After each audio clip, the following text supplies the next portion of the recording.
Je m'appelle Clara, j'ai 29 ans. Voici l'histoire de la période la plus difficile de ma vie. Ce n'est pas facile pour moi d'en parler, mais je veux la partager. Peut-être que quelqu'un écoutera. Peut-être que quelqu'un comprendra. Peut-être que quelqu'un se sentira moins seul en entendant mon histoire. J'ai rencontré Noël quand j'avais 24 ans. Il était mon premier petit ami sérieux. Je l'aimais profondément. Au début, il me faisait me sentir importante. Il me donnait l'impression d'être la seule femme dans sa vie. Il était doux au début. Quand je travaillais tard, il m'apportait du café. Pendant la journée, il m'envoyait des messages gentils. Quand j'étais malade, il restait avec moi et prenait soin de moi. Je croyais vraiment qu'il m'aimait. Je lui faisais confiance de tout mon cœur. Je lui ai tout donné. Mon amour, mon temps, mon énergie, mes rêves pour l'avenir. Après 1 an ensemble, nous avons décidé de vivre dans le même appartement. Il était petit et simple, mais cela nous suffisait. Nous partagions le loyer, la nourriture et les factures. Je travaillais comme réceptionniste dans un cabinet dentaire. Noël travaillait avec des ordinateurs. Il gagnait plus d'argent que moi, mais nous ne vivions pas une vie chère. Nous cuisinions ensemble, regardions des films le soir et faisions parfois des promenades. Je me sentais calme, je me sentais en sécurité. Je pensais que c'était ça, l'amour. Nous avions de petites disputes de temps en temps. Il n'aimait pas quand je posais trop de questions. Il disait que je m'inquiétais trop. Il n'aimait pas quand je l'appelais souvent. Il me disait que je devais lui faire plus confiance. Je me sentais souvent nerveuse avec lui, mais je me disais qu'aucune relation n'est parfaite. Je ne voulais pas le perdre. Alors je restais silencieuse, je n'élevais jamais la voix. Je m'excusais toujours la première. Je croyais faire ce qu'il fallait, puis quelque chose a changé. Un jour, pendant que j'étais au travail, j'ai ressenti une douleur étrange dans le ventre. Au début, elle était légère, mais après quelques heures, elle est devenue très forte. Je ne pouvais ni m'asseoir, ni me lever, ni marcher. Mon visage est devenu pâle et mes mains étaient froides. Une collègue a remarqué que quelque chose n'allait pas. Elle a eu peur et a appelé une ambulance. On m'a emmenée rapidement à l'hôpital. J'étais terrifiée. La douleur était terrible. Le médecin m'a examinée et a dit que j'avais besoin d'une opération immédiatement. Il m'a expliqué que c'était mon appendice et que c'était très grave.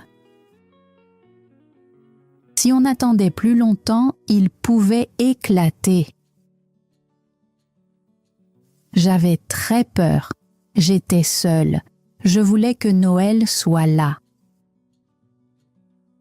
Je voulais qu'il me tienne la main et me dise que tout irait bien. Avant l'opération, je l'ai appelé. Ma voix tremblait. « Noël, je suis à l'hôpital. J'ai besoin d'une opération ce soir, » ai-je dit. Il y a eu un silence, puis il a répondu « D'accord, je viendrai demain matin. » Sa voix était froide. Il ne m'a pas demandé si j'allais bien. Il n'a pas dit qu'il venait tout de suite, juste « d'accord ». Quelque chose s'est brisé dans mon cœur, mais j'ai essayé de lui trouver des excuses. Je me suis dit qu'il était peut-être occupé ou choqué. Le lendemain matin, je me suis réveillée dans mon lit d'hôpital. Je me sentais faible et fatiguée. Mon ventre me faisait très mal. Une infirmière m'a aidée à m'asseoir doucement. J'ai regardé autour de moi et j'ai attendu. Je croyais que Noël viendrait. 1 heure est passée, 2 heures sont passées, 3 heures sont passées. Il n'était toujours pas venu. J'ai regardé mon téléphone. Aucun appel, aucun message, rien. Finalement, je lui ai envoyé un message. « Tu viens ?» Il a répondu 30 minutes plus tard. « Je suis occupé, quelque chose est arrivé. J'essaierai plus tard. » C'était tout, aucune inquiétude, aucune gentillesse. Les larmes ont rempli mes yeux.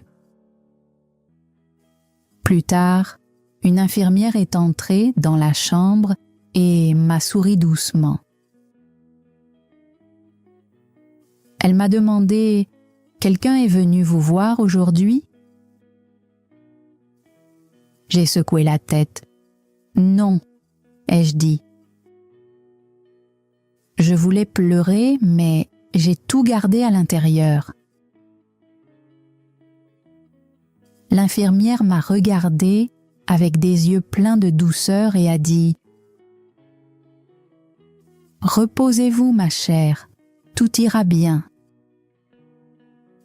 Mais ça n'allait pas. Mon corps avait mal, mais mon cœur souffrait encore plus. Je suis restée à l'hôpital encore 3 jours. Noël n'est jamais venu, il n'a pas appelé. Il n'a envoyé aucun message. J'ai commencé à me poser beaucoup de questions. Était-il en colère contre moi? Était-il fatigué de moi? Avais-je fait quelque chose de mal? J'ai essayé d'arrêter de penser, mais chaque jour mon cœur me faisait de plus en plus mal. Le 4e jour, le médecin m'a dit que je pouvais rentrer chez moi. J'ai envoyé un message à Noël. J'ai écrit « Je sors de l'hôpital aujourd'hui. Tu peux venir me chercher ?» Il a répondu 1 heure plus tard « Je suis au travail. Prends juste un taxi. C'était tout. Aucune excuse. Aucune inquiétude. Aucune gentillesse. Je fixais mon téléphone. Mes mains étaient froides. Elles se sont mises à trembler. Une infirmière m'a aidée à m'installer dans un fauteuil roulant. Elle m'a demandé doucement « Quelqu'un vient vous chercher ?» J'ai menti, j'ai dit « Oui ». Mais je connaissais la vérité, personne ne venait. Dehors, j'ai appelé un taxi. Je me suis assise seule à l'arrière. Mon ventre me faisait encore mal, mais mon cœur me faisait beaucoup plus mal. Je voulais pleurer, mais je me sentais vide. Je n'avais plus de larmes. Quand je suis arrivée à notre appartement, quelque chose semblait étrange. J'ai ouvert la porte lentement. L'endroit était silencieux. Trop silencieux. Puis, je l'ai remarqué. Ses chaussures avaient disparu. Sa veste avait disparu. Ses livres avaient disparu. Je suis entrée dans la chambre. Ses vêtements manquaient. Son ordinateur portable n'était plus là. Je suis restée figée. Mes jambes étaient faibles. Puis, j'ai vu un petit papier sur la table de la cuisine. Je l'ai pris avec des mains tremblantes. Il était écrit « Je pense qu'il vaut mieux qu'on fasse une pause. Ne m'appelle pas. » C'était tout. Pas de bonjour, pas d'au revoir. Aucune raison, aucune explication. Je ne pouvais pas parler, je ne pouvais pas bouger. Je me suis lentement assise par terre. Tout mon corps tremblait. J'ai tenu ma tête et j'ai pleuré. J'ai pleuré comme une enfant. Il m'a quittée. Il est parti pendant que j'étais à l'hôpital. Il est parti sans me faire face. Il n'a pas attendu que je rentre à la maison. Il ne se souciait pas de moi. Je me sentais sans valeur. Cette nuit-là, je n'ai pas pu dormir. Je suis restée sur le canapé. Je n'avais pas la force de manger, je n'avais pas l'énergie de me lever. Je regardais sans cesse la porte, mais je savais qu'il ne reviendrait pas. J'ai appelé ma meilleure amie, Maya. Je lui ai tout raconté. Elle est venue immédiatement. Elle a apporté de la soupe et du pain doux. Elle m'a serré dans ses bras et m'a laissé pleurer sur son épaule. Elle a nettoyé la cuisine. Elle m'a aidé à aller à la salle de bain. J'étais très faible. Elle est restée avec moi toute la nuit. Les jours suivants, je ne suis pas allée travailler. Je suis restée au lit. Je regardais mon téléphone encore et encore, mais Noël n'a jamais appelé. Je me sentais perdue. Je n'arrêtais pas de me demander « Est-ce que je n'étais pas assez ? Est-ce que j'étais ennuyeuse ? Est-ce que j'étais trop faible ? Maya venait tous les jours. Elle m'aidait à manger, elle m'aidait à me laver.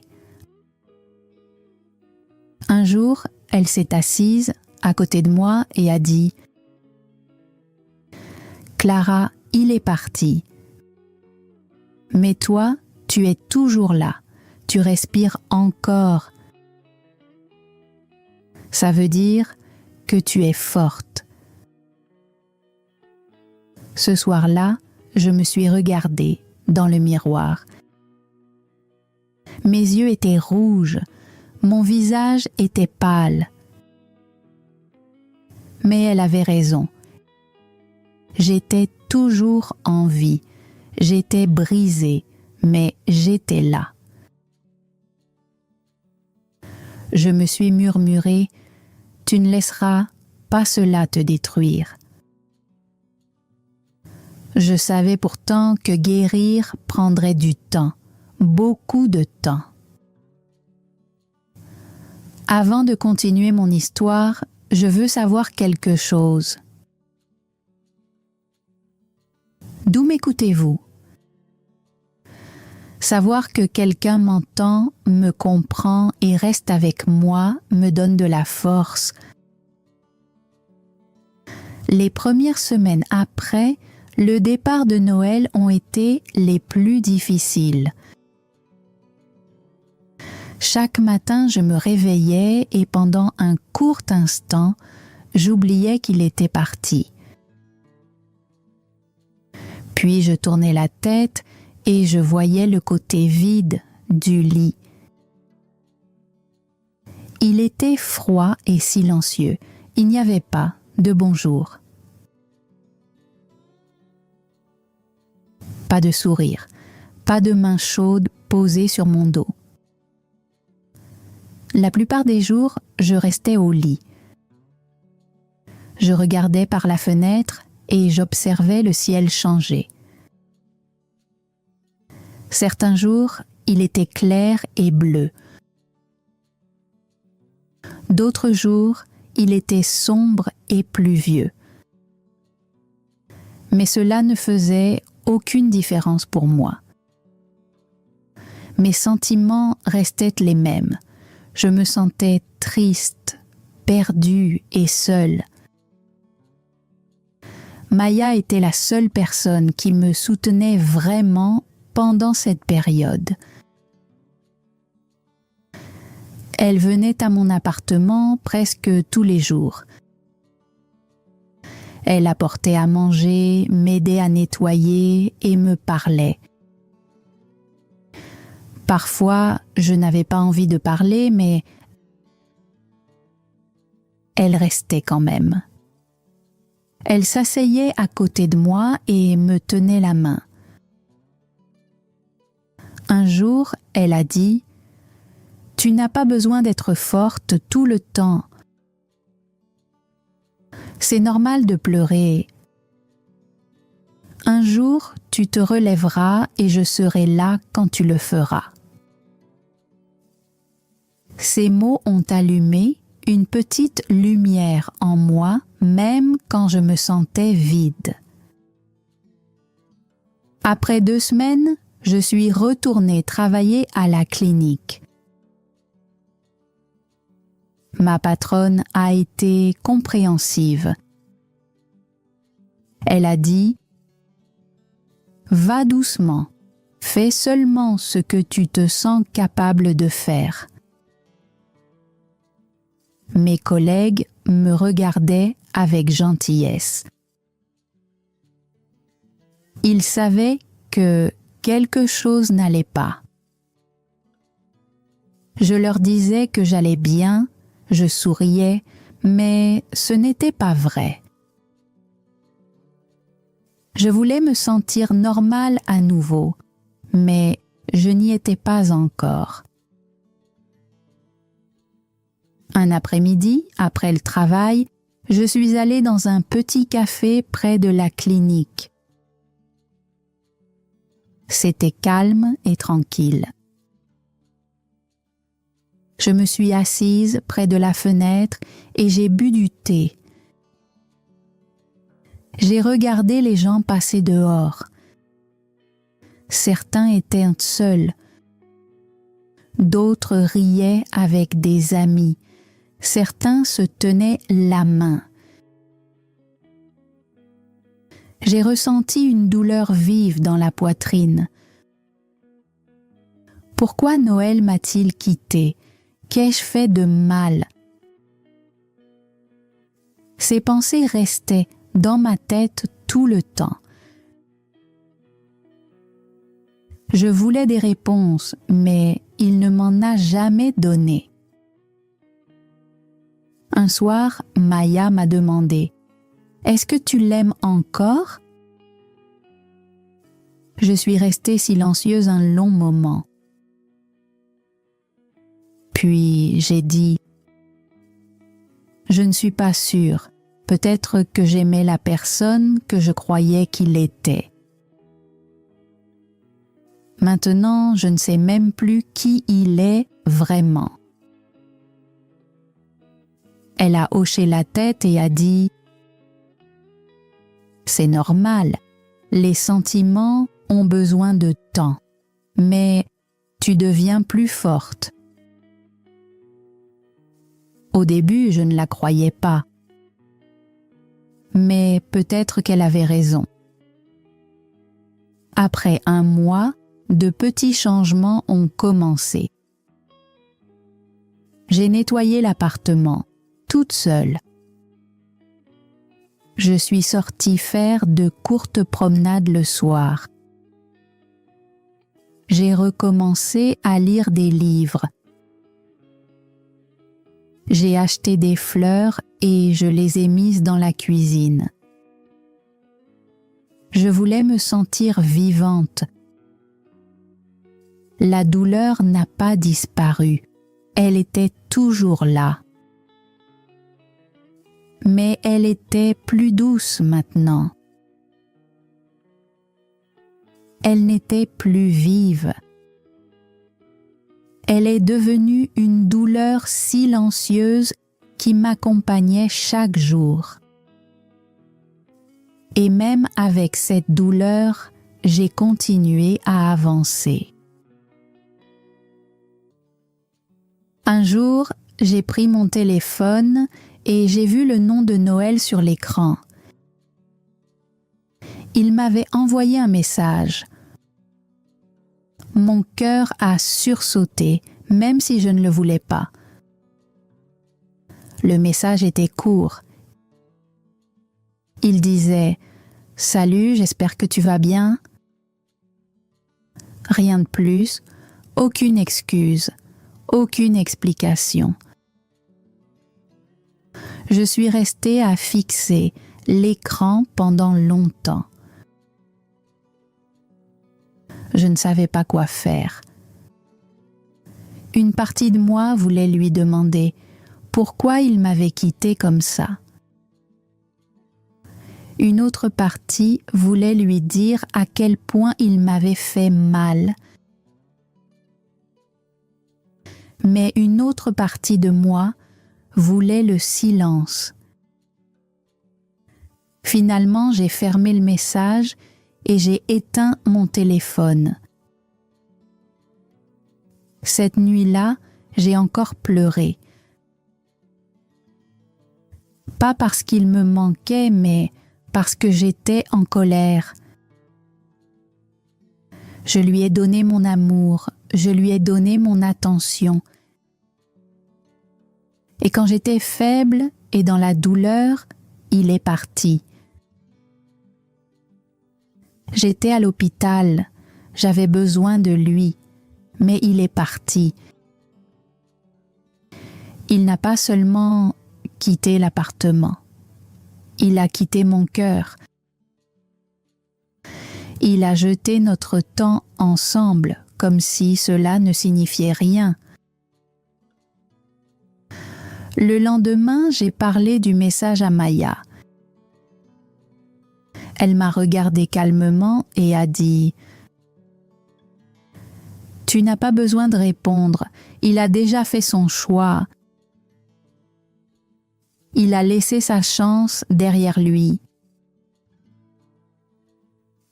J'ai hoché la tête. Je savais qu'elle avait raison. J'ai supprimé le message. J'ai bloqué son numéro. Après cela, j'ai ressenti un petit sentiment de paix. Mes mains ont arrêté de trembler. Ma respiration est devenue plus lente. Mon cœur me faisait encore mal, mais il se sentait un peu plus léger. Quelques semaines plus tard, quelque chose de nouveau est entré dans ma vie. J'ai rencontré quelqu'un. Il s'appelait Adam. C'était le nouveau technicien informatique à la clinique. Il était calme, poli et gentil. Il souriait toujours quand nous nous croisions dans le couloir. Un jour, il a réparé mon ordinateur. Je l'ai remercié et il a dit « Quand tu veux ». C'est comme ça que tout a commencé. Au début, nous ne parlions pas beaucoup. Mais chaque jour, nous échangions quelques mots de plus. Un matin, il m'a apporté un café et a dit « Je me suis souvenu que tu aimais celui-ci. » J'étais surprise. C'était un petit geste, mais il était chaleureux.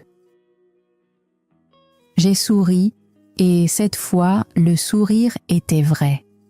Je n'ai pas parlé de Noël à Adam. C'était trop tôt. J'étais encore en train de guérir. Mais ça faisait du bien de parler à quelqu'un de nouveau. Il ne me posait pas de questions insistantes. Il écoutait en silence. Sa voix était douce, son regard était calme. Je ne me sentais pas nerveuse avec lui. Je me sentais en sécurité. Je ne ressentais pas encore de l'amour, mais je ressentais quelque chose de doux, une petite lumière, un peu d'espoir.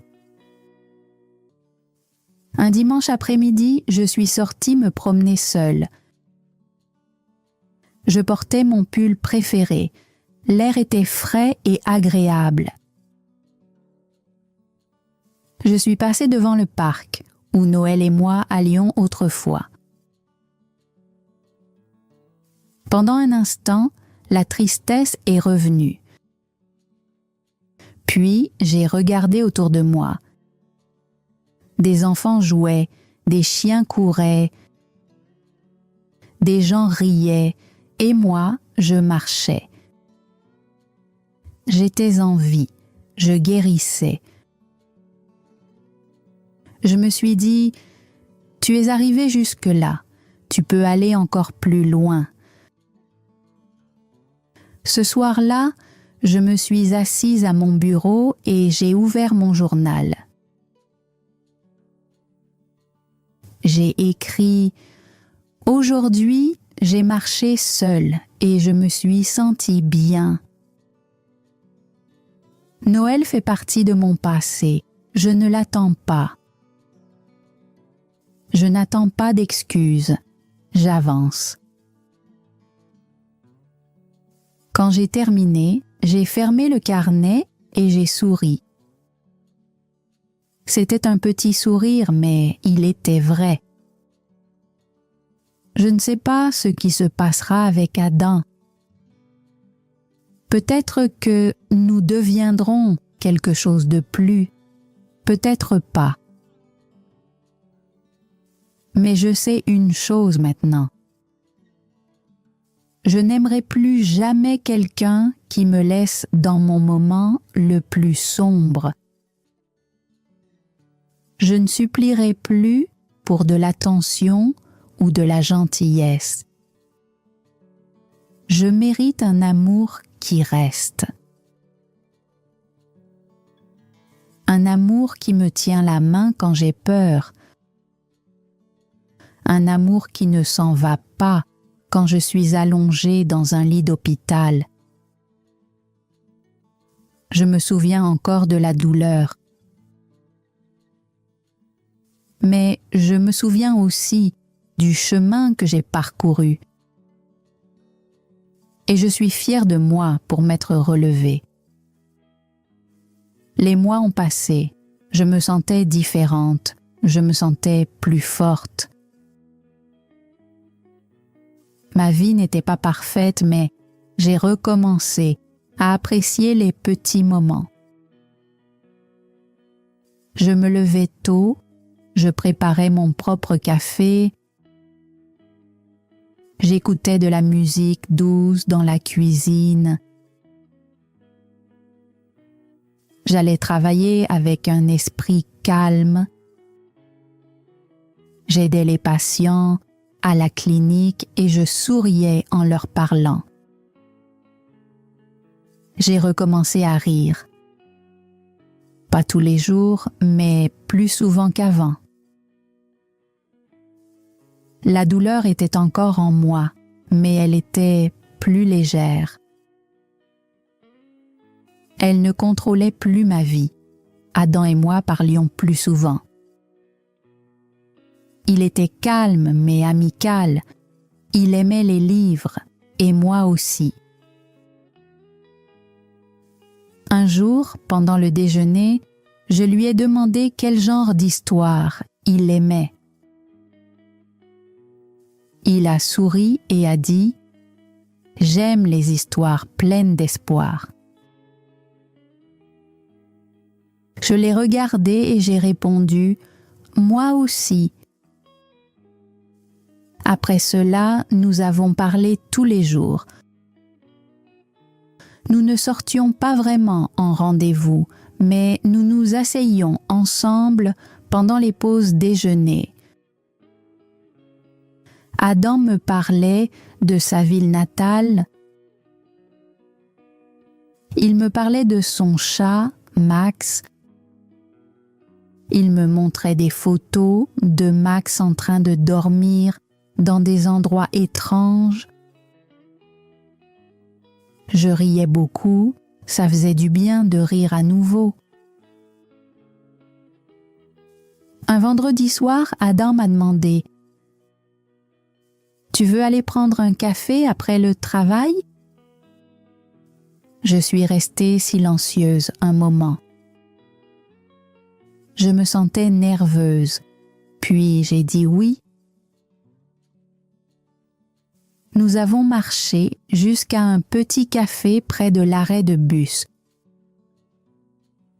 L'air était frais, l'endroit était calme et tranquille.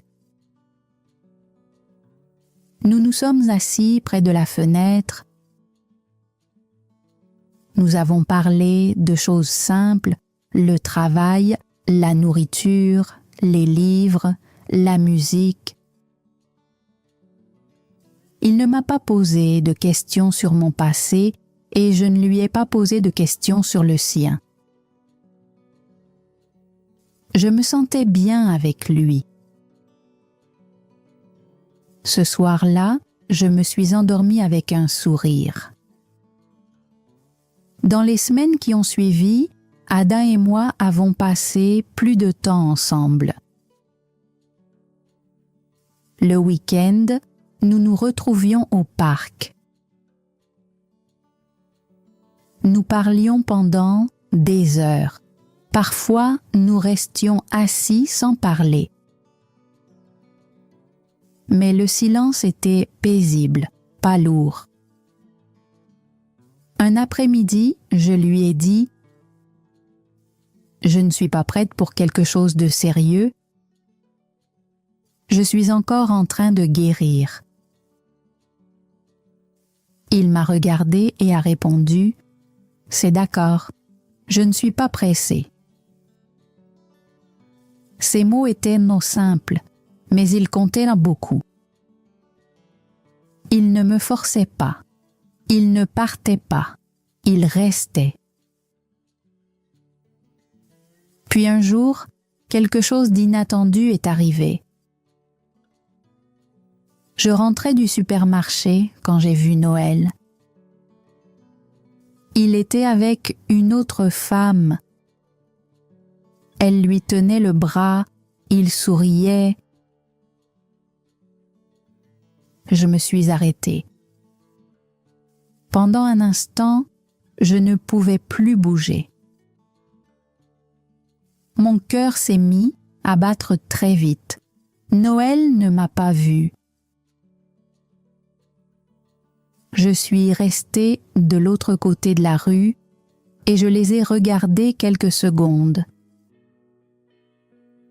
Puis, je me suis retournée et je suis partie. Mes mains étaient froides. Mes yeux étaient pleins de larmes, mais je n'ai pas pleuré. J'ai juste marché lentement jusqu'à la maison. Ce soir-là, je me suis assise sur mon lit et j'ai repensé à ce que j'avais vu. Je me suis demandé, est-ce qu'il me manque? La réponse était non. Il ne me manquait pas. Mais je me sentais triste. Pas pour lui, mais pour la femme à ses côtés. J'espérais qu'elle ne ressentirait pas la douleur que j'avais ressentie. J'espérais qu'il avait changé. Mais au fond de moi, je savais qu'il n'avait probablement pas changé. Les gens comme lui disent beaucoup de belles paroles, mais ils ne restent pas quand la vie devient difficile. Je voulais la prévenir. Je voulais dire « Fais attention ». Mais ce n'était pas ma place. Alors j'ai laissé tomber. Le lendemain matin, j'ai pris une décision. J'ai ouvert mon placard et j'ai sorti une vieille boîte. À l'intérieur, il y avait des photos de Noël et moi, des cartes d'anniversaire, de petits mots et une écharpe qu'il m'avait offerte un jour. J'ai tout regardé une dernière fois. Puis, j'ai tout mis dans un sac et je l'ai jeté à la poubelle dehors. Quand je suis rentrée, je me suis sentie légère. Je me suis sentie libre. Plus tard dans la journée, j'ai appelé Maya et je lui ai raconté ce que j'avais fait. Elle a dit « Je suis fière de toi, tu as lâché prise. » J'ai souri et j'ai répondu « Oui, je crois que je l'ai vraiment fait. » Maya avait toujours été là pour moi. Elle m'a vue quand j'étais brisée. Maintenant, elle me voyait me relever. Je l'ai remerciée pour tout. Elle a ri et a dit « C'est ça les amis ». Les jours passaient lentement mais doucement. Adam et moi sommes devenus plus proches. Un dimanche matin, nous sommes allés au lac. Le soleil était chaud, le ciel était clair et bleu. Nous nous sommes assis sur un banc et nous avons regardé l'eau. Je l'ai regardé et j'ai dit « Merci d'avoir été patient avec moi ». Il a souri et a répondu « Tu valais la peine d'attendre ». Mon cœur s'est ouvert un peu plus. Je n'étais pas encore amoureuse. Mais je n'avais plus peur de l'amour. J'ai recommencé à y croire. Je croyais que le véritable amour ne te laisse pas dans la douleur.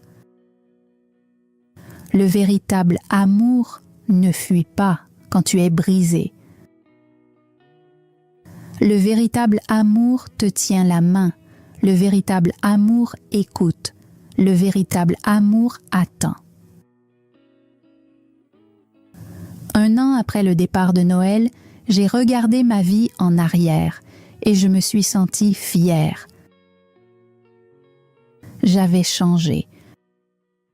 Je n'étais plus la fille qui pleurait seule sur le sol. Je n'attendais plus un message qui ne viendrait jamais. Je ne suppliais plus pour être aimée. J'étais une femme qui s'était relevée. Une femme qui avait guéri. Une femme qui avait appris à s'aimer. Je sais maintenant qu'être seule vaut mieux qu'être avec quelqu'un qui ne se soucie pas de toi. Je sais que le véritable amour commence par le respect et la gentillesse. Je sais que la guérison prend du temps, mais qu'elle est possible. Et je sais que le pire moment de ma vie est aussi devenu le début d'un nouveau. Noël faisait partie de mon passé. Adam était peut-être mon avenir. Mais moi, j'étais mon présent. Et pour la première fois depuis très longtemps, c'était suffisant.